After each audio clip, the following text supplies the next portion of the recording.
সালামু আলাইকুম। চাকরি প্রত্যাশী প্রিয় ভাই বোনেরা, আজকে আমরা চ্যাপ্টার 8 পড়ব। চ্যাপ্টার 8 এর আলোচ্য টপিক সফটওয়্যার ইঞ্জিনিয়ারিং। খুব মজার একটা সাবজেক্ট, যদিও থিওরিটা একটু বেশি, বাট আমি কনসাইজ করার চেষ্টা করেছি। সরাসরি ক্লাস ওভারভিউতে চলে যাচ্ছি। আমরা কোন কোন পয়েন্টের উপর জোর দেবো সেগুলো আমরা একটু দেখে নেব, আর কোনগুলো জাস্ট নাম মতো একটু টাচ করতে হবে সেটাও আমি বলে দিচ্ছি। এখানে সবচেয়ে বেশি ইম্পর্টেন্ট এইচডিএলসির যে ফেজগুলো আছে, সফটওয়্যার ডেভেলপমেন্ট লাইফ সাইকেল। তো এই লাইফ সাইকেলের যতগুলো ফেজ আছে, এক একটা বইয়ে তোমরা দেখতে পাবে অনেক বই আছে, 5টা 6টা 7টা 8টা এমনকি 9টা পর্যন্ত আমি দেখেছি। তো এটা আসলে একই রকম। অনেক ক্ষেত্রে দেখা যায় যে দুইটা ফেজকে একত্রিত করে করা হয়েছে। তো এটা নিয়ে ওরিট হওয়ার কিছু নেই, বাট সব যতগুলো বই আছে বা কন্টেন্ট, যে কোনো অনলাইন কন্টেন্ট থাকুক না কেন, মোটামুটি সবগুলো তো সেম কথায় তুলে ধরা হয়েছে যে এইচডিএলসির যে ফেজগুলো আছে তারা কীরকম কাজ করে। একটা পূর্ণাঙ্গ সফটওয়্যার একদম তৈরি করা থেকে শুরু থেকে, প্ল্যানিং থেকে শুরু করে, ইনফরমেশন গ্যাদারিং থেকে শুরু করে মেনটেন্যান্স পর্যন্ত যে সমস্ত ধাপগুলো আমাদের অতিক্রম করতে হয়, আমাদের পার হতে হয়, সেই সমস্ত ধাপগুলো নিয়ে আলোচনা করব। এটা খুব বেশি ইম্পর্টেন্ট। এখান থেকে এমসিকিউ থাকবে থাকবে মাস্ট। এটা 2 বা ততোধিক, আমার বিশ্বাস 2 এর অধিক এমসিকিউ এখান থেকেই থাকবে। এরপর এই এসডিএলসি যে ফেজগুলো আছে, এটা আসলে ডিপ্লয় করার জন্য কিছু মডেল, জনপ্রিয় কিছু মডেল রয়েছে। তার মধ্যে ওয়াটারফল মডেল রয়েছে, স্পাইরাল মডেল রয়েছে, ইটারেটিভ মডেল রয়েছে, এজাইল মডেল রয়েছে। যেহেতু সিলেবাসে আমাদের 3টা দেওয়া আছে, আমি 3টা নিয়ে আলোচনা করার চেষ্টা করব। এখান থেকে একটা এমসিকিউ ইনশাল্লাহ হবে যে কোন মডেলটা কীরকম কাজ করে, কোনটা ড্রব্যাক কি। এটা যেহেতু আমার এখানে লিখিত হিসেবে অনেক কিছু আসবে না, সো এটার ধারণাগতই থাকলেই চলবে। এরপর এই এইচডিএলসিরই রিকোয়ারমেন্ট অ্যানালাইসিস, ডিজাইন, ইমপ্লিমেন্টেশন, এগুলা এই ফেজগুলো আছে। এই ফেজগুলো আলাদাভাবে এখানে ডিফাইন করা আছে। এটা নিয়ে আমরা আলোচনা করব। অটোমেটিক এটা এইচডিএলসি পড়ার সময় চলে আসবে। খুব বেশি ইম্পর্টেন্ট টেস্টিং, এখান থেকে মাস্ট বি একটা কোশ্চেন হবে, কারণ এখানে alpha test, gamma test, beta test, তারপর black box testing, white box testing বা ইউজার টেস্টিং বা বিভিন্ন রকম টেস্টিং রয়েছে, সেগুলো নিয়ে আলোচনা করব আমরা। এবং একই সাথে রিকোয়ারমেন্ট ভ্যালিডেশন, আমরা রিকোয়ারমেন্টকে যে নিটটা আছে সেটা মিট করার জন্য আসলে কী কী ভ্যালিডেশন আমাদের দরকার, সেই সমস্ত বিষয় নিয়ে আলোচনা থাকবে। এটা আমার কাছে খুব বেশি ইম্পর্টেন্স মনে হয়নি, এখান থেকে এমসিকিউ আসার সম্ভাবনা কম, তারপরে আমি এমসিকিউ দিয়ে রেখেছি। একটু ধারণা থাকলেই ইনশাল্লাহ যেভাবেই হোক না কেন এটা পারবো। এটা 1 স্টার আমি দিয়ে রাখলাম এই জন্য। Very very important, COCOMO model, construction cost math model. So এইটা কোকোমো মডেলের 3টা মডেল আছে জনপ্রিয়, এবং 3 প্রকারের টাইপ আছে।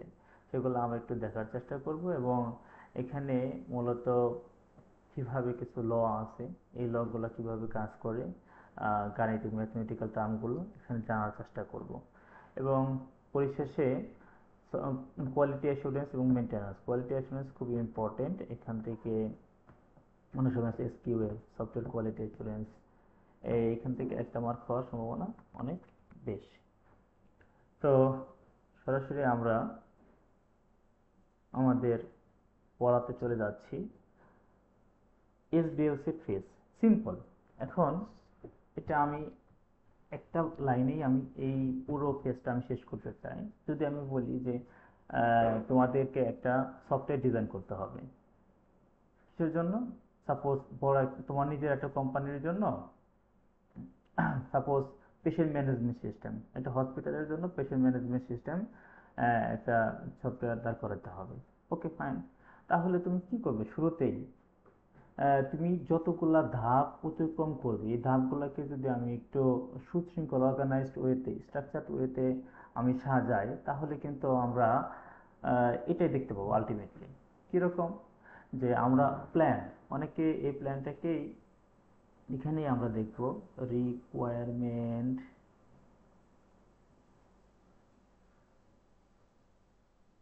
Gathering and analysis. ওকে, এটাকেই প্ল্যানিং নামে অনেক অনেক ডিফাইন করা হয়, এখানে যেমন দেওয়া আছে। তো আমার আসলে কি রিকোয়ারমেন্ট থাকতে পারে? আমার কাস্টমার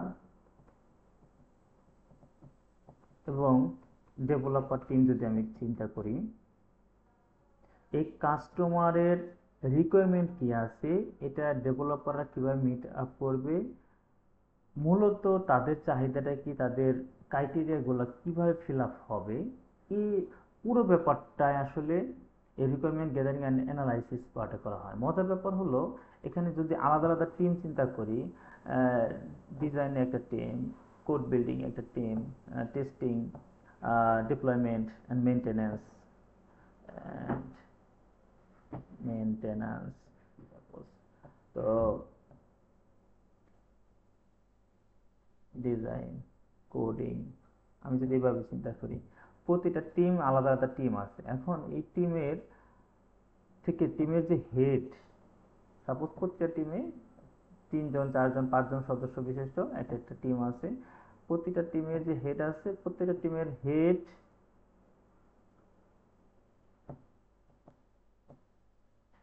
এই প্ল্যানিং টিমের সদস্য। কারণ কিভাবে পুরো প্রক্রিয়াটা সম্পাদিত হবে, তারা এখানে এই রিকোয়ারমেন্ট গ্যাদার করে বা রিকোয়ারমেন্ট অ্যানালাইসিস করে, অনেক সময় ইনফরমেশন গ্যাদারিংও বলে এটাকে। তো রিকোয়ারমেন্টগুলো কি কি আছে, এগুলো যদি সঠিকভাবে অ্যানালাইসিস না করতে পারি, তাহলে কিন্তু আলটিমেটলি আউটপুটটা আমার ভালো আসবে না। সেখানে অনেক বাগ রয়ে যাবে, অনেক সমস্যা রয়ে যাবে। আলটিমেটলি যে একটা আসলে ফিজিবিলিটি স্টাডির যে দরকারটা হয়, যেটা ডিফাইন, যেটা আমি এটাকে ফিজিবিলিটি স্টাডি আমি বলতে পারি, ফিজিবিলিটি স্টাডি। এক এক বই একরকম দেখবা, আমি আবারও বলতেছি, ডোন্ট ওয়ারি, এটা একই রকম। তো যাই হোক কিছু হোক না কেন, পরবর্তী প্রতিটা ধাপ এই ইনফরমেশন রিকোয়ারমেন্ট অ্যানালাইসিসের উপরেই কিন্তু ডিপেন্ড করতেছে। তার মানে সবচেয়ে গুরুত্বপূর্ণ ধাপটা হলো এই প্ল্যানিং করা, যেটা আমরা এইটা নামে অভিহিত করতে পারি, রিকোয়ারমেন্ট গ্যাদারিং অ্যান্ড অ্যানালাইসিস। ওকে, এখন কাস্টমার এবং কাস্টমাররা সাধারণত কি করে, আমাদের দেশের কাস্টমারদের কথা যদি চিন্তা করি, তারা কিন্তু বলে যে হ্যাঁ আমার এইটা এটা দরকার, পরক্ষণে একটু পরে তারা ভুল পাল্টে ফেলে, যে আমি তো এটা আপনাকে বলিনি। তো এইটার জন্যই একটা খুব গুরুত্বপূর্ণ ই করা হয় যে তাদের যে ইনফরমেশনটা আছে, এটাকে এসআরএস বলে, রিকোয়ারমেন্ট স্পেসিফিকেশন, একটা ফাইল করতে হয়। কেন এই ফাইলটা করতে হয়, যে হ্যাঁ তখন যেন সে পরবর্তীতে সে যা চাইছে তার ডিমান্ডটা আমরা ফুলফিল করবে, ঠিক আছে, কিন্তু সে যদি তার চাওয়াটা ক্ষণে ক্ষণে বদলায়, তাহলে কিন্তু কোডিংয়ে চেঞ্জ হয়ে যাবে, আমরা সঠিক সময় এটা ডেলিভারি দিতে পারবো না, আলটিমেটলি কিন্তু এটা আসলে প্রজেক্টটা ফেল করবে। ঠিক আছে, বাংলাদেশে যেটা সচরাচর হয়ে থাকে, কোনো অ্যানালাইসিস না করে বলে দেয় হ্যাঁ এটা দরকার আমার, পরক্ষণে বলছে না ওইটা তো ওই অন্য একটা সফটওয়্যারে দেখেছি এরকম মডেল কাজ করে, আমারটাতে এরকম দিয়ে দেন। কিন্তু শুরুতেই যদি তার চাহিদাগুলো ভালোভাবে ডেভেলপারদের বুঝিয়ে দিতে পারতো বা ওই টিমকে বলতে পারতো, তাহলে কিন্তু এই সমস্যাটা থাকতো না। যেটা সবচেয়ে বড় সমস্যা দেখা দেয় এটা। সো আমাদের একটা ডকুমেন্টেড একটা ফাইল দরকার, যেটা এসআরএস, সফটওয়্যার রিকোয়ারমেন্ট স্পেসিফিকেশন, একটা ফাইল দরকার, যে ফাইলের মাধ্যমে আমরা বলতে পারবো যে হ্যাঁ আপনি আমাদেরকে এই এই ফিচার অ্যাড করতে বলছিলেন। সো এই ফিচারগুলো আমি অ্যাড করেছি, এখন আপনি এটাকে চেঞ্জ, মানে এটা এইভাবে চেঞ্জ করা যাবে না, এটা ফিক্স করতে হতে হবে। ঠিক আছে, এটা বলা চলে একটা আইনগত একটা ডিটেল, লিগাল ডকুমেন্টসের মতো কাজ করবে। ঠিক আছে, ওকে, তাহলে আমরা যদি এই এই ডকুমেন্টেশনগুলোর, আচ্ছা, তো এসডিএলসি কি, এই যে আমি অনেকগুলো ধাপ বললাম, তার মানে এইটাই একটা জীবনচক্র কার, সফটওয়্যার ডেভেলপ করার জন্য, সফটওয়্যার ডেভেলপমেন্ট লাইফ সাইকেল।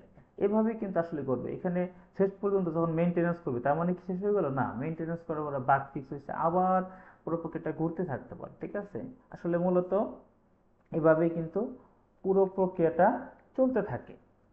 তো এইটাই এখানে একটা ডেফিনেশন দেওয়া আছে যে কি, এসডিএলসি ইজ এ প্রসেস, কি ফলো করে, আচ্ছা, দিনে সফটওয়্যার অর্গানাইজেশন, যে যে ধাপগুলো আছে এই ধাপগুলোকে সে ডিফাইন করে। কি ডিফাইন করে? defines a methodology for improving the quality of software and overall development process। আমরা তাই কিন্তু করছি, আমাদের যে সফটওয়্যার কোয়ালিটি এটা যদি মেনটেন না করি, সফটওয়্যার মানে কোয়ালিটিফুল কোনো সফটওয়্যার আমরা ডেভেলপ করতে পারবো, দাঁড় করাতে পারবো? কখনোই না। সেখানে অনেকগুলা আমাদের লুপ থেকে যাবে, আমাদের মানে ড্রব্যাক থেকে যাবে।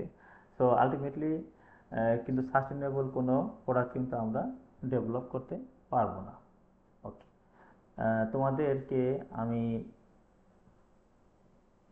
বলবো যে আমার ক্লাস কন্টেন্টটা তোমরা একটু দেখার চেষ্টা করবা। এটা পিডিএফ আকারে অবশ্যই টিমের কাছে চাইবা, আমি এটা প্রোভাইড অলরেডি করে দিয়েছি। কারণ পিপিটিতে সব দেখানো যায় না, ঠিক আছে, স্লাইড হয়ে যাবে শত শত স্লাইড।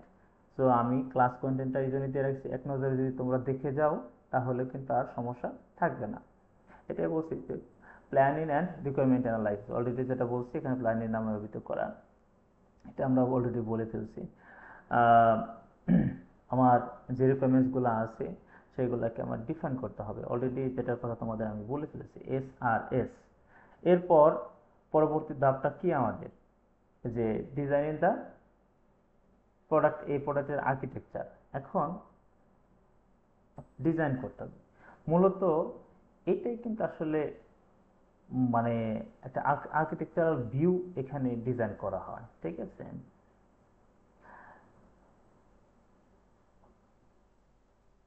এরপর এটা আমরা অলরেডি যারা নর্মাল যে কোড করি, আমি সিম্পল চিন্তা করি, ছোট্ট একটা কোড করলেও কিন্তু এই ধাপগুলো চলে আসে, তাই না?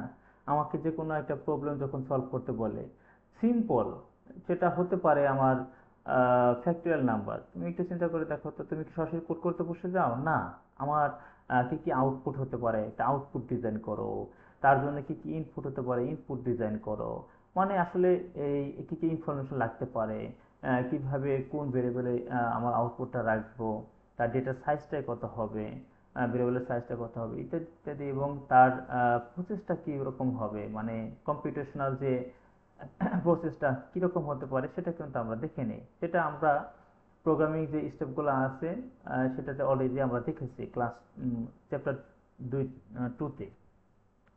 তো সেম কিন্তু থিমটা কিন্তু এখানে একই জিনিস। ওকে, এরপর আমার এখন ডিজাইন করা হয়ে গেছে, কোডিং করা হয়ে গেছে। কোডিং করা হওয়ার পরে কি কাজ শেষ? না, ডেভেলপাররা কাজ অলরেডি এখানে সাপোজ বিভিন্ন যে প্রোগ্রামিং এর ল্যাঙ্গুয়েজ দেখতেছো, বিভিন্ন দিয়ে কোড করে ফেলছে, ওকে, বিল করে ফেলছে। এখন পরবর্তী কাজ কি? আমাকে মাস্ট বি টেস্ট করতে হবে। টেস্টটা অনেক ধাপে হয়, তোমরা সামনে দেখবা যে এখন একটা প্রোডাক্ট ছাড়ার আগে আমার একটা যদি সব থেকে একটা প্রোডাক্ট হিসেবে চিন্তা করি, প্রোডাক্টটা আমি বাজারে রিলিজ করব, রিলিজ করার আগে অবশ্যই যে টিমটা আছে, সফটওয়্যার কোয়ালিটি অ্যাসুরেন্স টিম বা টেস্টিং টিম, তারা নিজেরা একবার এটা এই যে ফিচারগুলো আছে ফিচারগুলো ঠিকমতো কাজ করতেছে কিনা এটা একবার টেস্ট করে, এটা আলফা টেস্ট আমি প্রথমে আমরা দিই। এরপর নির্দিষ্ট কিছু ইউজারের কাছে এটা ছেড়ে দেয় যে কি কি বাগ আছে বা কি রিপোর্টিং করে, সেই ভিত্তিতে সেটাকে বলা হয় বিটা টেস্টিং। ম্যাক্সিমাম দেখবো যে এটা বেটা ভার্সন বলে, এটা সফটওয়্যার বেটা ভার্সন ছেড়ে দেয়, মানে ইউজারের কাছে আসলে একটা সম্যক ধারণা পাই আমরা, মূলত ইউজারের টেস্টিংটা এখান থেকে শুরু হয়। এরপরে আরেকটা আছে যেটা gamma testing. Suppose for example একটা হসপিটাল বেসড একটা অ্যাপ্লিকেশন তুমি করেছো, তো সেখানে আমার ডামি ডাটা দিয়ে আমরা চেক করবো, একদম রিয়েল পেশেন্টের উপরে চেক করবো না, একটা হসপিটাল রেকর্ড ম্যানেজমেন্ট সিস্টেম হয়েছে। তো সেক্ষেত্রে কিন্তু যে ধরনের ঘটনা ঘটতেছে সেটা গামা টেস্টিং। ঠিক আছে, নির্দিষ্ট ইন্ডাস্ট্রিয়ালিস্ট বেসড যে ফাংশনালিটি বা যে কাজগুলো হয় সেক্ষেত্রে এই গামা টেস্টিংটা হয়, আমরা সামনে দেখবো আরো। তারপরে একটু বলে রাখতেছি, এরপরে black box testing, white box testing, user acceptance, অনেকগুলো টেস্ট করা হয়। টেস্টের পরে কিন্তু আসলে মূলত মেন প্রোডাক্টটা বাজারে আসে। ঠিক আছে, আমরা যেটা ব্যবহার করতেছি। এরপর কি সমস্যা থাকে না? অবশ্যই সমস্যা থাকবে। সেই সমস্যা মানে আমাকে এখন একটা সিস্টেম ডিপ্লয় করা হলো বাজারে, ওকে। কিন্তু বাজারে ডিপ্লয় করতে গিয়ে দেখা গেলো যে না, বাগ পাওয়া যাচ্ছে। তার মানে কি, আমার মেনটেন্যান্স পার্টে আমাকে যেতে হবে। এই মেনটেন্যান্স পার্টে গিয়ে আমার কি করতে হয়, মেন বাগগুলাকে যেটা আছে ফিক্স করতে হবে, এবং এটা আপগ্রেডেশনের প্রয়োজন হলে আপগ্রেড করতে হবে। এই ব্যাপারগুলা অটোমেটিক্যালি চলে আসতেছে, ঠিক আছে, খুব বেশি ইম্পর্টেন্ট। সো আমি আজকে যেটা একটু লক্ষ্য করছি, অনেকে আমার কাছে বলছে যে ভাইয়া যদি আমাদের এমসিকিউ গুলো আরেকটু থিওরির সাথে এটা রিলেট করা যায় আরো সহজ হয়। তো আমি সেই জন্য তোমাদের যে টপিকটা পড়লাম এই টপিকের সরাসরি এমসিকিউতে চলে যাব, যাতে এই পড়ার সাথে আমার রিলেটিংটা খুব ভালো হয়। একটু দেখি, সে ফর এক্সাম্পল এখানে আমি প্রত্যেকটা জিনিস দিয়ে রাখতেছি এবং টপিক বেস, যে প্রথমেই দিয়ে রাখছি এসডিএলসির যে ফেজগুলো আছে। ফেজগুলা কি, এখানে বলছে যে এসডিএলসির পুনরূপ, এটা নিয়ে আর কোনো কিছু বলা না, অলরেডি বলে ফেলছি। সিস্টেম হবে না তেমনি বাদ সিস্টেম, তার মানে দেখো আমি সবসময় ইলিমিনেশন মেথডের কথা প্রতিটা ক্লাসে বারবার বলতেছি। আমি যদি কসের মাধ্যমে আগাইতে পারি এমনি সহজ, আমি সঠিক উত্তর খুঁজবো না। তাহলে দেখো সিস্টেম এমনি বাদ, তার মানে সফটওয়্যার ডেভেলপমেন্ট লাইফ সাইকেল। এখানে দেখো software development and life cycle বলছে না, এটা তার মানে হচ্ছে না। আলটিমেটলি কিন্তু আমরা সঠিক উত্তর পেয়ে যাচ্ছি। আচ্ছা, এটা সিম্পল, এটা মানে এটা যে উদাহরণ দিচ্ছি সহজটা দিয়ে, ব্যাপারটা এরকম না। আমরা ইলিমিনেশন মেথড ব্যবহার করব প্রত্যেকটা ক্ষেত্রে। আচ্ছা, এখানে বলছে এইচডিএলসি ফেজের মধ্যে কি ইনভলভমেন্ট আছে, যে আমার রিকোয়ারমেন্টগুলো কালেক্ট করতে হবে। তো কি টার্মগুলা যদি তুমি দেখে ফেলতে পারো তা তোমার জন্য একদমই সহজ হবে। আচ্ছা, from the government stakeholders, okay. এখন আমরা একটু চিন্তা করি যে রিকোয়ারমেন্টগুলোকে আমরা কালেক্ট করব, সংগ্রহ করব, এটা কি আসলে ডিজাইন ফেজে যায়? না, ডিজাইন ফেজে কিন্তু যায় না, ডিজাইন তো পরের ফেজ। আচ্ছা, রিকোয়ারমেন্ট অ্যানালাইসিস আমরা কিন্তু পেয়ে গেছি, তারপরও আমি এখানে এই করতেছি না, ইমপ্লিমেন্টেশন মানে ডিজাইন করার পরেই তো ইমপ্লিমেন্টেশন আসবে। সো ডিজাইন যদি না হয় ইমপ্লিমেন্টেশন তো হওয়ার সুযোগই নাই, আর ইমপ্লিমেন্ট হয় না, টেস্টিং এর ব্যাপার তো আসেই না। সো কালেক্টিং দ্য রিকোয়ারমেন্টস, তার মানে এটা কোন ফেজে যাচ্ছে, রিকোয়ারমেন্ট অ্যানালাইসিস এই পোর্শনটাতে চলে যাচ্ছে, ওকে। এরপরে যদি বলি যে আমার প্রাইমারি পারপাসটা কি, ঠিক আছে, এসডিএলসির, ওকে। তার মানে আসলে আমরা কি জন্য এসডিএলসিটা করতেছি, যদি আমরা বলি সিম্পল, আমার যে সফটওয়্যার প্রোডাক্টটা আমি তৈরি করতে চাই সেটা হবে সবচেয়ে কোয়ালিটিফুল একটা প্রোডাক্ট, তাই না? আমি একটু আগে বলছি কোয়ালিটিফুল প্রোডাক্ট তৈরি করতে হলে এসডিএলসির কোনো বিকল্প নেই। আচ্ছা, তো সেটা হতে হবে কি, আমি শুরুতে বলছিলাম মাস্ট বি, এটা স্ট্রাকচার ওয়েতে হতে হবে, এবং সেটা must be organised, okay. Structure and organised ওয়েতে হতেই হবে, কোনো উপায় নেই। সেটাই কিন্তু দেখো এখানে বলছে to reduce the coding time. আসলে কি কোডিং টাইম কমানোর জন্য করি না, কোডিং তো একটা ছোট একটা পার্ট মাত্র, তাই না? পুরা সফটওয়্যার ডেভেলপমেন্ট লাইফ সাইকেল এটা ছোট পার্ট। কোডিং এর পরেও ইমপ্লিমেন্টেশন থাকে, তাই না? ইমপ্লিমেন্ট মানে ডেপ্লয়মেন্ট, সেটা এরপরে মেনটেন্যান্স থাকতেছে, সো টেস্টিং থাকতেছে। তার মানে এটা কিন্তু শুধু এটা কমানোর জন্য না। তবে ইউনিট ডকুমেন্টেশন, ডকুমেন্টেশন কমানোর জন্য না, শুধু ডকুমেন্ট কমানোর জন্য, একটু অটোমেট টেস্টিং প্রসেস, সেটা টেস্টিং প্রসেস করার জন্য, ব্যাপারটা এরকমও না।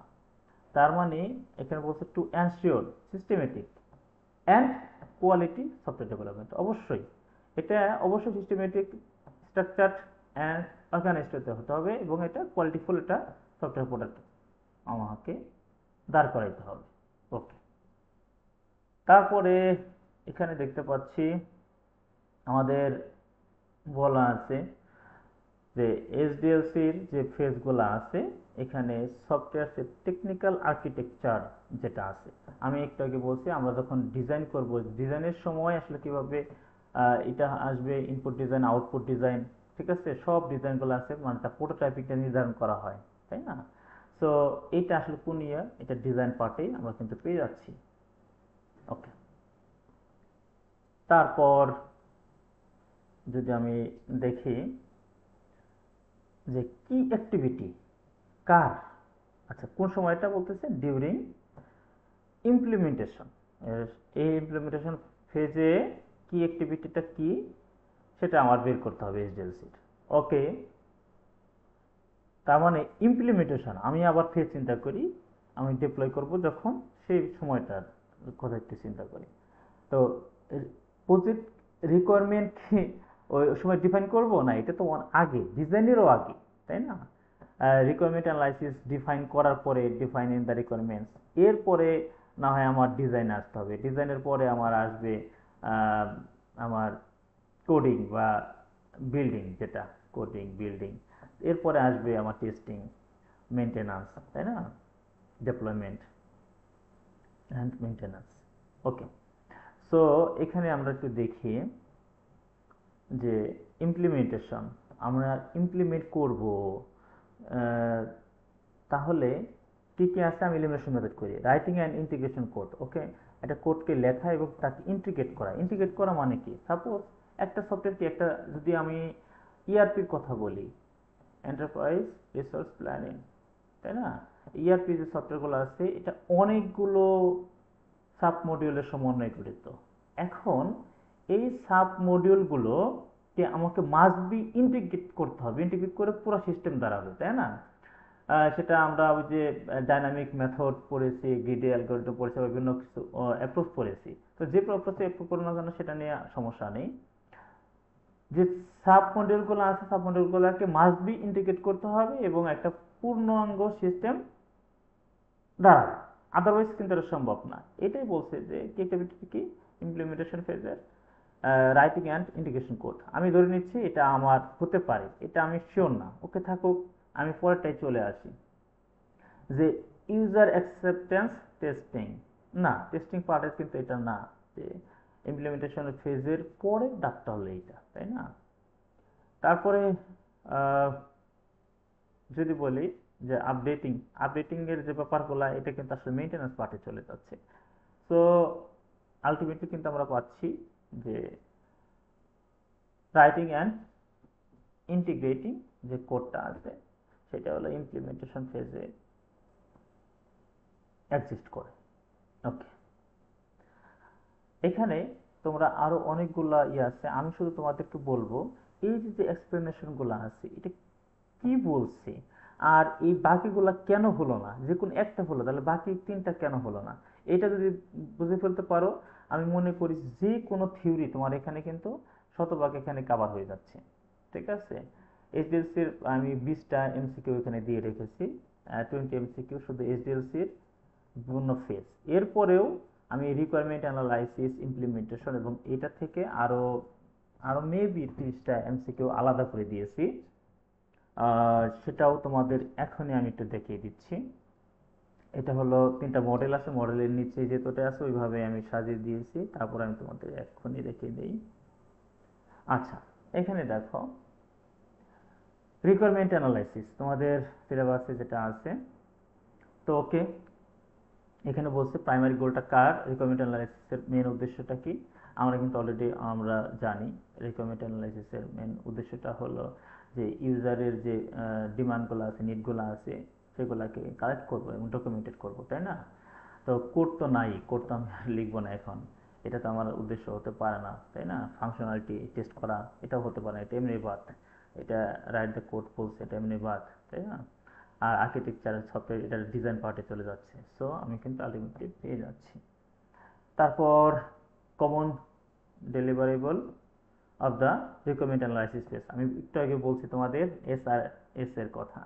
তো এসআরএস এই ডকুমেন্টটা দিয়ে কিন্তু আসলে ডেভেলপার ইউজারের কাছ থেকে, যারা কাস্টমার আছে আমাদের, সরি কাস্টমার কথা বলবো, ইউজারের কথা বলবো না, কাস্টমার যে নিডগুলো আছে সেগুলো মিট করার জন্য একটা একদম ডকুমেন্টেড একটা লিখে ফেলে যে হ্যাঁ আপনি এই ফিচার আপনার দরকার, এই ফিচার আপনি চেয়েছেন, ঠিক আছে? সো সফটওয়্যার রিকোয়ারমেন্টস স্পেসিফিকেশন, এটাকে মাস্ট বি স্পেসিফাই করতে হবে, আদারওয়াইজ এটা সম্ভব না।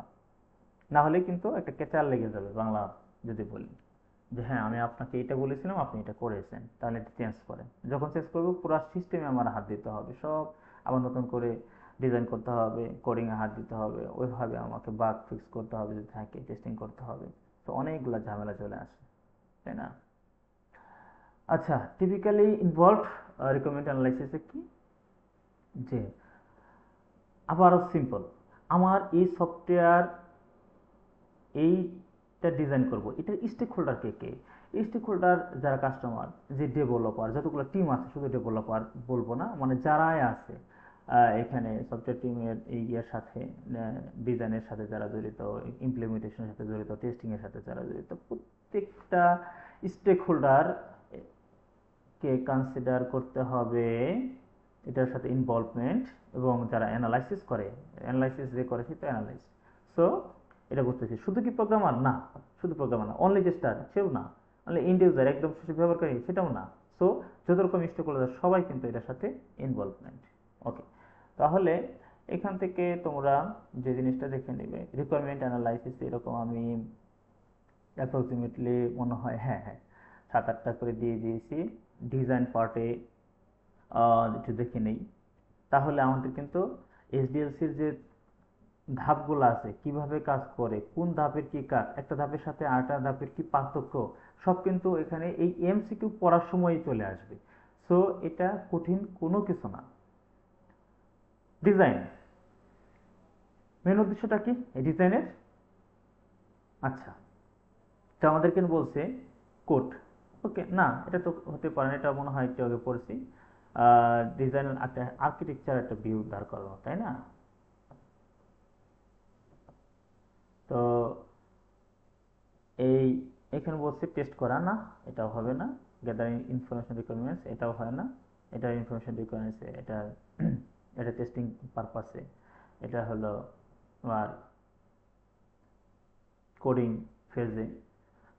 আর ব্লু প্রিন্ট, এটা প্রতিচিত্র আঁকাবো কার? ফর সফটওয়্যার ডেভেলপমেন্ট, এটাই আসলে architecture.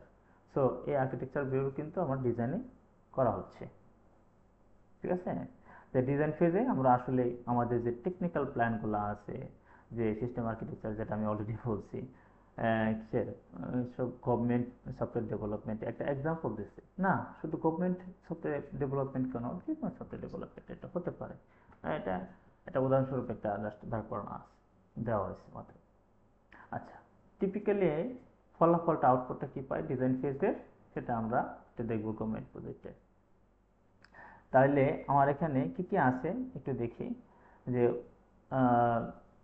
Working software port type, data flow diagram, test report এমনি বাদ আমি বুঝতেছি না, suppose for example user feedback দিব, এটাও না, এটা ডেভেলপমেন্ট করার পরে ফিডব্যাক দিতে হয়। তার মানে বাকি দুইটা রোল, এটা হলো ওয়ার্কিং সফটওয়্যার প্রোটোটাইপ। আচ্ছা, এখন এখানে বলছি টিপিক্যালি আউটপুটটা, যে ডিজাইন ফেজের আমার একটা ডিজাইন প্রোটোটাইপিংটা আমি দাঁড় করে নিলাম, সাপোজ কিভাবে মূলত কিভাবে কাজ করে, সেটাগুলো কিভাবে ফ্লো হবে এক ফেজ থেকে আরেক ফেজে, এইটা আসলে মূলত এই নির্ধারণ করা হয় যেটা ডিজাইন ফেজে। সো আলটিমেটলি কিন্তু ফ্লো ডায়াগ্রামের মাধ্যমে এটা আমরা দেখে থাকি, ঠিক আছে? তো তারপরে যদি দেখে, ওকে, এখানে আমি আর দেখাচ্ছি না, বাকিগুলো তোমরা দেখে নিবা, আশা করি কারো কোনো সমস্যা এখানে থাকবে না। এবং ইমপ্লিমেন্টেশন পার্টে যদি আমি চলে যাই, তার মানে এটা অলরেডি শুরুতে আমরা প্রাইমারি অ্যাক্টিভিটি আমরা দেখেছি, যে রাইটিং অ্যান্ড ইন্টিগ্রেশন কোড, এটা নিয়ে আমি আলোচনা করলাম না, যেটা একবার আলোচনা হয়ে গেছে, ঠিক আছে? এবং এই ইমপ্লিমেন্টেশন কে ইমপ্লিমেন্টেশন করবে, মাস্ট বি আমরা আমরা যারা প্রোগ্রামার আছি, তাই না? আমরা কোড করি, সেটা ছোট সিম্পল কোডই করো না কেন, তুমি যুগল সিম্পল দুইটা ডেটা যোগ করবা, সেটা প্রোগ্রাম হতে পারে। সে ফর এক্সাম্পল খুব ছোট্ট একটা এক্সাম্পল আমি দিচ্ছি, তো যেভাবেই তুমি দাঁড় করো না কেন, ইমপ্লিমেন্টেশনে কারা থাকবে? সব স্টেক হোল্ডার কি থাকে? না, তার টেস্টাররা না। আমার এখন ইমপ্লিমেন্টেশনে ইমপ্লিমেন্ট হয় না, টেস্টিং এর তো কোনো সুযোগই না, ইন্টিউজার ফিডব্যাক কিভাবে দিবে, সেটা ডিপ্লয় হয় নাই, ইমপ্লিমেন্টেশন হয় নাই। সো প্রোগ্রামাররাই কিন্তু এটা করে থাকেন। আচ্ছা, তো এখানে তোমাদের 7-8টা, হ্যাঁ 8টা করে সম্ভবত দিয়ে রাখছি, তোমরা এটাতে দেখে নিবা বাকিগুলা, এবং কেন হয়েছে আমি আবার বলছি, আমার সঠিক উত্তর খুঁজবো না, এখানে বি আছে বলে যে বি চিহ্নতে পড়বো না, তাহলে কিন্তু পারবো না আমরা। বরঞ্চ বাকিগুলা কেন নয়, তাহলে এইটার সাথে রিলেটেড যে ইগুলা আছে, টপিকগুলো আছে, সেগুলাও আমাদের এমনি কাভার হয়ে যাবে। সো আমাদেরকে 4টা করে অপশনই পড়তে হবে। 4টে করে অপশন পড়ার সময় আমি বিশ্বাস করি তোমাদের থিওরিতে আর কারো কোনো প্রবলেম থাকবে না। ওকে, আমরা একটু চলে যাই আমাদের। ওকে, এরপর আমাদের একটা যে এসডিএলসি ধাপগুলা ফেজগুলা আছে, এটার জন্য আসলে কিছু মডেল আছে। তো সবথেকে প্রাচীন মডেল এবং শুরুর দিকে যে মডেলটা, সেটা হলো ওয়াটারফল মডেল। ওয়াটারফল কি করে, পানি আসলে যে জলপ্রপাতের কথা যদি চিন্তা করি, ঝর্ণার কথা চিন্তা করি, তাই না? সেম, এটা কেন নামকরণ করা হয়েছে এখন আমরা বুঝবো। সাপোজ এখানে আমার সফটওয়্যার মানে requirement analysis, system design, implementation, testing, development, maintenance, এই যে ধাপগুলো আছে, এই আমাদের যে এসডিএলসির যে ধাপগুলো আছে, এটা মজার কথা হলো একবার রিকোয়ারমেন্ট অ্যানালাইসিস আমি করে ফেলছি, ভালো করে বুঝো, এইটা সিস্টেম ডিজাইনের সাথে যারা যে টিমটা আছে, টিমটাকে আমি দিয়ে দিচ্ছি। এইটা যখন আমি দিয়ে দিচ্ছি, এটা আমি আর চেঞ্জ করতে পারবো না। সিম্পল। যখন সিস্টেম ডিজাইন ওকে করে ফেলছে, তার ডিজাইন টেকনিক্যাল স্পেসিফিকেশন সব করে ফেলছে, ইমপ্লিমেন্টেশন হাত দিয়ে ফেলছে, মানে কোডিং করা শুরু করছে, সিম্পল কোডিং করা শেষ করছে, তার মানে তার আর আগের পিছনে সে ফিরে যেতে পারবে না, ঠিক আছে? মানে ওইটাই ফিক্সড। কোডিং এবার হয়ে গেছে টেস্টিং। টেস্ট মানে ব্যাপারটা কি বোঝাতে পারছি, যে আমরা যখন রিকোয়ারমেন্ট অ্যানালাইসিস ফিক্স করে ফেলছি, যখন আমরা এটা দিয়ে দিচ্ছি, তার মানে এটা আর আগের চেঞ্জ করতে পারতেছি না।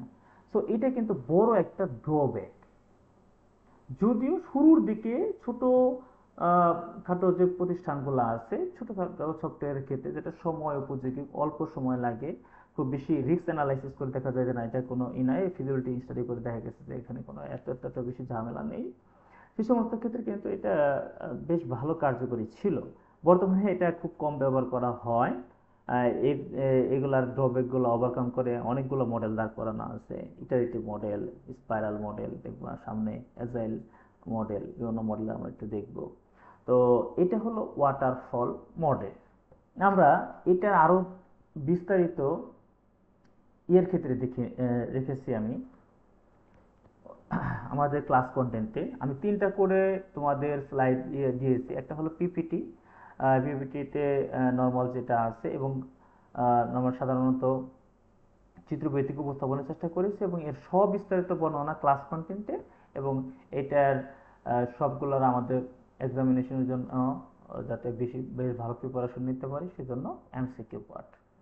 তো এইখানে দেখো যে এই কথাটা বলছি, এটা আসলে কি, একটার পর একটা ধাপ কিন্তু হচ্ছে, এটা আসলে সিকুয়েন্সিয়াল ফেজ, তাই না?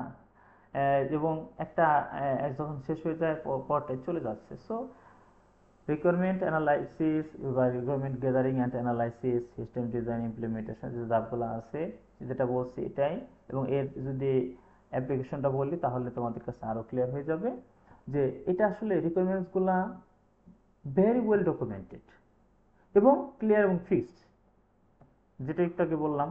এবং product definition is more stable, এবং খুব সুন্দর, এটা মাস্ট বি স্ট্যাটিক। যদি বারবার ডাইনামিক হতো তাহলে কিন্তু এটা সম্ভব হতো না, কারণ আমার ফিডব্যাক দরকার, প্রতিটা স্টেপের পর ফিডব্যাক থাকা দরকার, তাই না? ফিডব্যাক তো এখানে নাই, কারণ একটা স্টেপ ফিক্স করে ফেলতেছি, পরে ধাপে আমি দিয়ে দিচ্ছি। সো এটা ডাইনামিক নয়। আচ্ছা, এটাতে কোনো অ্যাম্বিগুয়াস কোনো রিকোয়ারমেন্টস নাই। সো এটা হলো আমার এইসব জায়গায় আমি এটা ব্যবহার করতে পারি। এটা যেমন সুবিধা কিছু রয়েছে, তেমনই অসুবিধা রয়েছে। তোমরা বুঝতে পারতেছো, সুবিধাটা হলো একদম মোর সিম্পল, এটা বুঝতেও যেমন সুবিধা, ইউজ করতে তেমন সুবিধা। আচ্ছা, এবং ফেজেসগুলো আছে, এবং এটা এট এ টাইম আমরা করতে পারি, প্রসেস করতে পারি, কমপ্লিট করতে পারি, এবং খুব ক্লিয়ারলি ডিফাইন করা থাকে, এবং খুব সহজ এটা। সমস্যাটা হলো, সমস্যা কোথায় তাহলে, যে এটা এত ভালো তাহলে ব্যবহার করতেছি না কেন? ওই যে আমি বললাম, যখন ডাইনামিক আমাদের বর্তমানে পাই শতভাগ সিস্টেমে আমরা ডাইনামিক করতে চাই এবং প্রচুর ফিডব্যাক এখানে জড়িত, তাই না? প্রচুর টেস্টিং এবং মেনটেন্যান্সের যে কাজগুলো হচ্ছে, সেখানে কিন্তু এখানে বারবার এখানে সমস্যা হচ্ছে, আবার ফিডব্যাক দিচ্ছে, আবার সমস্যা হচ্ছে, আবার ফিডব্যাক দিয়ে ওইটা এই কোডিং সেকশনে যারা আছে বাগ ফিক্স করতে হচ্ছে। এই প্রসেসগুলো কিন্তু ওখানে একদম মানে সীমিত।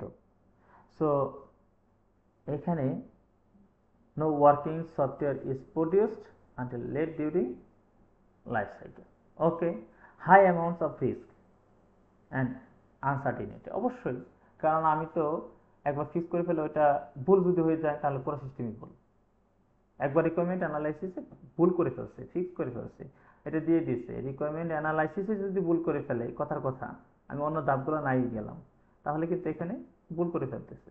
সো এটা ফিক্স হয়ে গেছে, আমি অন্য ধাপে দিয়ে দিচ্ছি, তাহলে এটা কিন্তু রিস্কটাও অনেক বেশি এবং আনসার্টেন একটা অবস্থা ক্রিয়েট করতেছে। আচ্ছা, এটা এই যে আমি যেটা বলছি কমপ্লেক্স যেসব ক্ষেত্রে, সেক্ষেত্রে এটা ভালো কোনো মডেল না, ঠিক আছে? আচ্ছা, এবং এটা খুব পুর মডেল কিসের ক্ষেত্রে? ফর লং অ্যান্ড অনগোয়িং যে প্রজেক্ট, দীর্ঘমেয়াদী যে সমস্ত প্রজেক্টগুলো থাকে বা অনগোয়িং যে চলমান যে প্রজেক্টগুলো থাকে, সেক্ষেত্রে এগুলা একদম পুর মডেল। তো এটার যদি আমি সরাসরি এমসিকিউতে চলে যাই, তাহলে তোমাদের জন্য আরো সহজ হবে। আচ্ছা,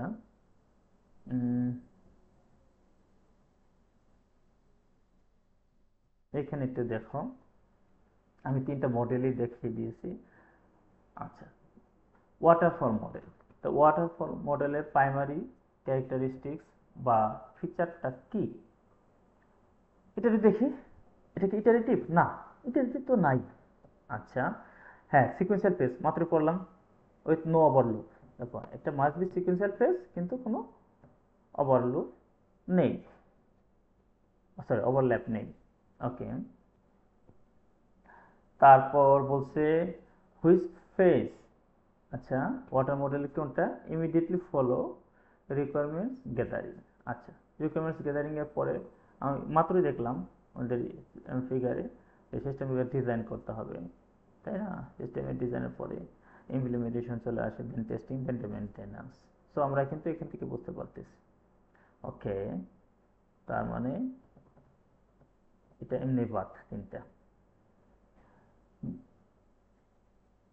কি অ্যাডভান্টেজ ওয়াটারফল মডেলের কি, সেটা আমরা একটু দেখি, যে এটা কি চেঞ্জিং রিকোয়ারমেন্টস? না, এটা তো এটার সাথে বৈপরীত্য, তাই না? তো এরপরে বলছে provides clear documentation and milestones, অবশ্যই। র্যাপিড প্রোটোটাইপিং এও না, এনকারেজ কন্টিনিউয়াস ইউজার ফিডব্যাক, না, ইউজার ফিডব্যাক চলমান, এখান থেকে ইউজার ফিডব্যাক দেওয়ার কোনো সুযোগ নেই। সো এটা কিন্তু একটা বড় প্রবলেম। আমি এখানে একটা ক্লিয়ার ডকুমেন্টেশন পাচ্ছি এই ওয়াটারফল মডেলে। তো তোমরা এখানে প্রতিটা মডেলের মেবি, হ্যাঁ, মেবি আমি 10টা করে দেওয়ার চেষ্টা করেছি, আশা করি এখান থেকে এই থিওরিগুলার যদি পড়ে ফেলো এক্সপ্লেনেশন সহ, যেভাবে প্রশ্ন হোক এখান থেকে ইনশাল্লাহ আমরা পারবো। তবে তিনটা মডেল থেকে যে কোনো একটা মডেলের উপর প্রশ্ন আসবেই আসবে। আচ্ছা, এরপরে যদি বলি আমাদের স্পাইরাল মডেল। স্পাইরাল মডেলটা এখানে তোমরা দেখো, আমরা পুরো সিস্টেমটাকে 4টা যদি কোয়াড্রেন্টে ভাগ করি, object identification,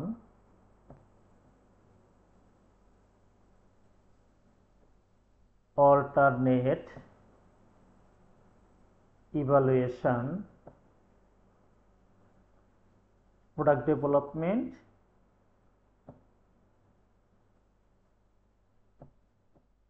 and next phase planning.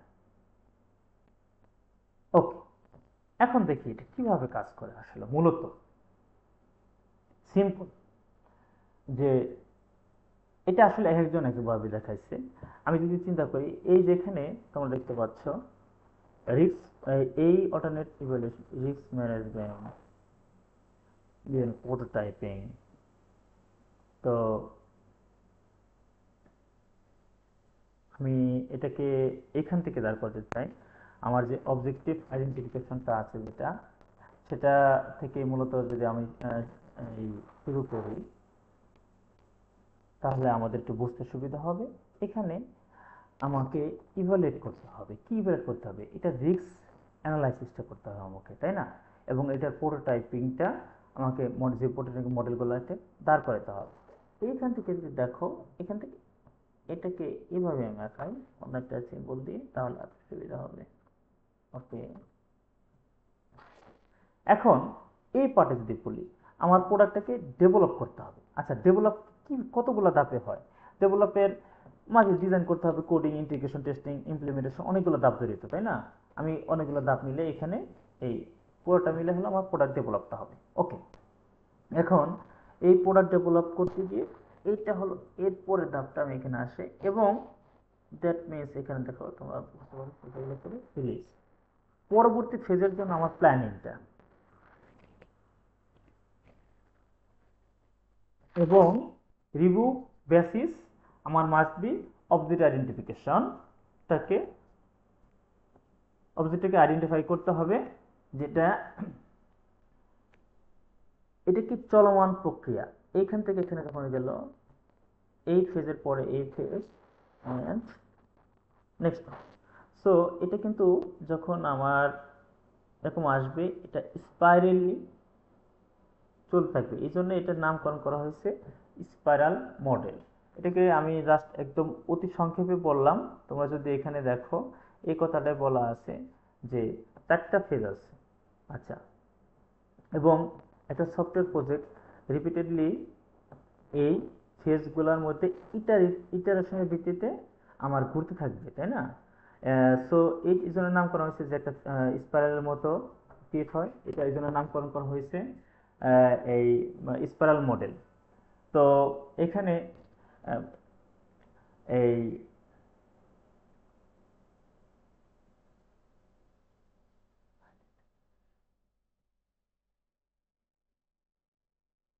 তোমরা যদি একটু দেখো, আমি নিচের দিকে আসি, আমার এই স্পাইরাল মডেলের অ্যাপ্লিকেশনটা, যে যখন there is a budget constraint and risk evaluation is important, যখন বাজেটের একটা কনস্ট্রেন্ট এটা থাকে এবং ইভালুয়েশনটা মোস্ট ইম্পর্টেন্ট, সেক্ষেত্রে আসলে মূলত এই স্পাইরাল মডেলটা আমরা ইউজ করে থাকি। যে মিডিয়াম টু হাই রিস্ক যে প্রজেক্টগুলো আছে, সেক্ষেত্রে এটা আমরা ব্যাপকভাবে ব্যবহৃত হয়, ব্যাপকভাবে। এরপর একটা জনপ্রিয় মডেল ছিল ইটারেটিভ, কিন্তু যদিও তোমাদের সিলেবাসে নেই, বাট ইটারেটিভ এবং এই স্পাইরাল এগুলোর কম্বিনেশনে কিন্তু আসলে একটা মডেল দেওয়া আছে অ্যাজাইল মডেল, সেটা একটু পরে আমরা দেখতেছি। তো এখানে এবং একই সাথে customer is not sure of their requirements, which is usually the case. So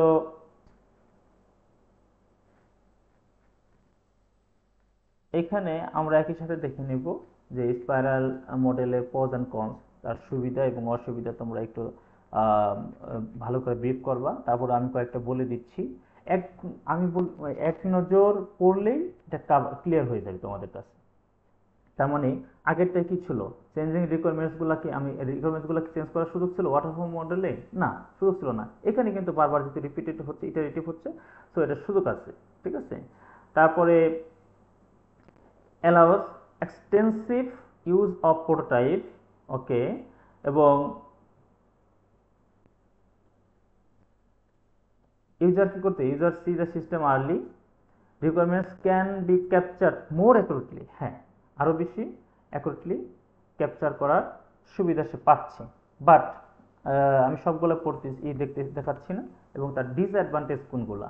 disadvantage হলো এটা এই ম্যানেজমেন্ট প্রক্রিয়াটা আসলে মোর কমপ্লেক্স। যেটা আমার সিম্পল ছিল, মোর ইজি টু আন্ডারস্ট্যান্ড মাইলস্টোন, ওটা ছিল আমার ওয়াটারফল মডেলে, এটা কিন্তু তা না। এটা ম্যানেজমেন্ট ইজ মোর কমপ্লেক্স, এবং প্রসেসটাও কি মোর কমপ্লেক্স, ওকে। এবং last number of intermediate stage, এটার এই যে অভ্যন্তরীণ যে স্টেজগুলো আছে এটার সংখ্যাটা অনেক বেশি, যে এটা আসলে এক্সেসিভ ডকুমেন্টেশনের জন্য এটা অনেক বেশি সংখ্যা, এটা ইন্টারমিডিয়েট স্টেজের, এটা আমাদের একটা বড় অসুবিধা। ঠিক আছে। আচ্ছা, একই সাথে আমি অ্যাজাইল মেথডটাও তোমাদের দেখাচ্ছি, এবং এরপরে এই দুটোর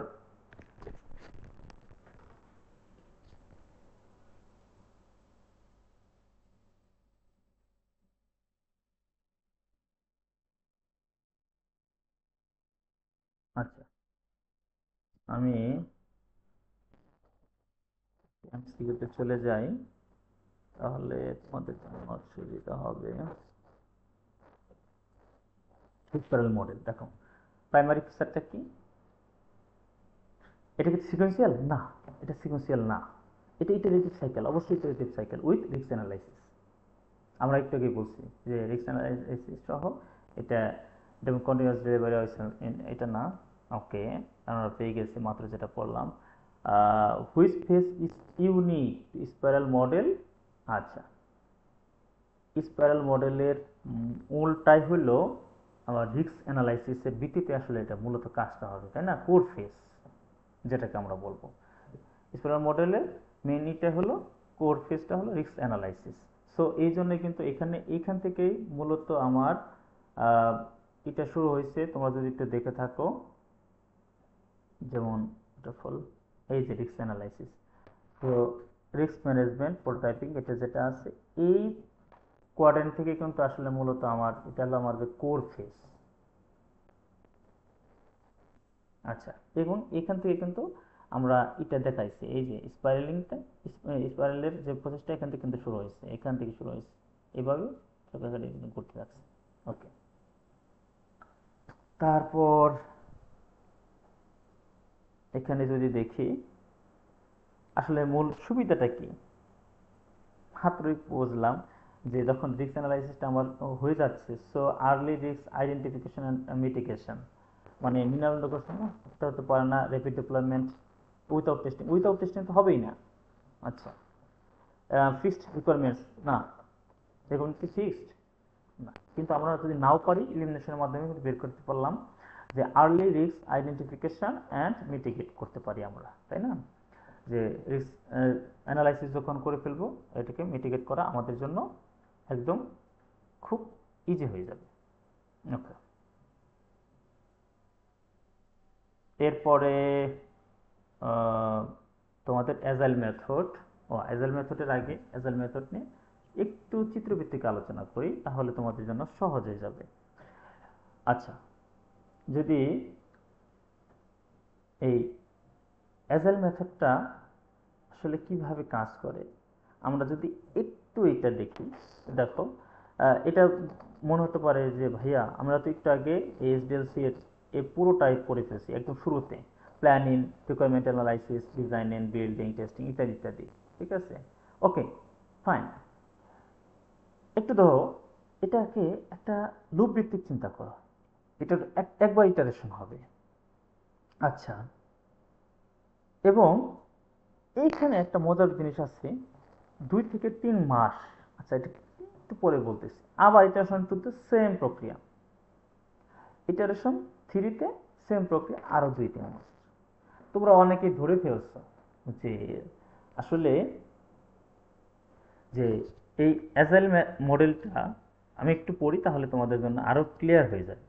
ঠিক আছে, যে every project needs to be handled differently, and the existing যে মেথডগুলো আছে সেগুলোকে need to be tailored to be best suit in the project requirement. আচ্ছা, এখন একটা নতুন সিস্টেম আমি দাঁড় করাবো, তো যে সিস্টেমগুলো এক্সিস্টিং মানে আছে সেই সিস্টেমগুলোকে আমার কি করতে হবে, সেগুলো বর্তমান সিস্টেমের সাথে এটা খাপ খেয়ে চলতে পারে, এটা আমাকে এটা কি করতে হবে, দাঁড় করাতে হবে, তাই না? খুব স্বাভাবিক, সব কিছু তো আমরা একদম পুরোটা কি কি আসলে ফেলে দিই যে সিস্টেমগুলো আছে না।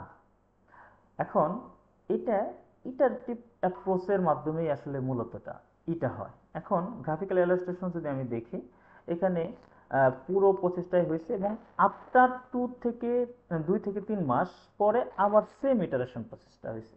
আবার এটা নির্দিষ্ট টাইমিং এবং সেম ইটারেশন প্রসেসটা। সো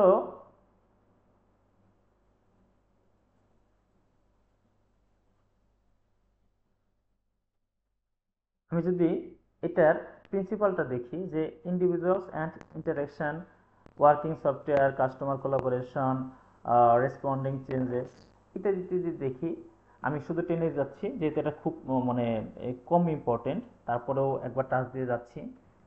তো বেশিরভাগ হলো ওয়াটারফল মেথড এবং স্পাইরাল থেকে আসার সম্ভাবনা অনেক বেশি। ঠিক আছে, তো এখানে তোমরা যে জিনিসটা দেখে নেবা যে অ্যাজাইল মেথডের কিছু সুবিধা এবং অসুবিধা, এবং তারপর আমি একটু বলে দিই যে এটা আসলে খুব ভেরি রিয়েলিস্টিক অ্যাপ্রোচ সফটওয়্যার ডেভেলপমেন্টের জন্য, এবং টিম ওয়ার্ক এবং কস্ট ট্রেনিংয়ের জন্য এটি প্রমোট করে, তাই না? এর কি ফাংশনালিটি ক্যান বি ডেভেলপড, কীভাবে ফাংশনালিটি ডেভেলপ করা হয় র্যাপিডলি এবং ডেমনস্ট্রেটেড থাকে, তাই না? আমার ডেমনস্ট্রেশন যদি না থাকে তাহলে কি আলটিমেটলি ফাইনাল যখন আমি মানে কাজটা করবে তখন কিন্তু একটা গ্যাপ থেকে যায়। সো এখানে তোমরা একই সাথে এর ডিসঅ্যাডভান্টেজগুলোও দেখে নিবা। ডিসঅ্যাডভান্টেজ যেগুলো আছে, ঠিক আছে, খুবই সহজ এবং অনেক বেশি পড়ার দরকার নেই। আমরা সরাসরি অ্যাজাইল মেথডে চলে যাই।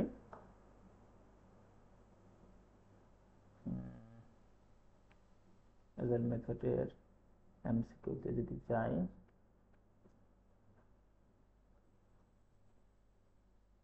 ওকে, তাহলে মেন উদ্দেশ্যটা কি? আসলে আমার যে সফটওয়্যারটা আছে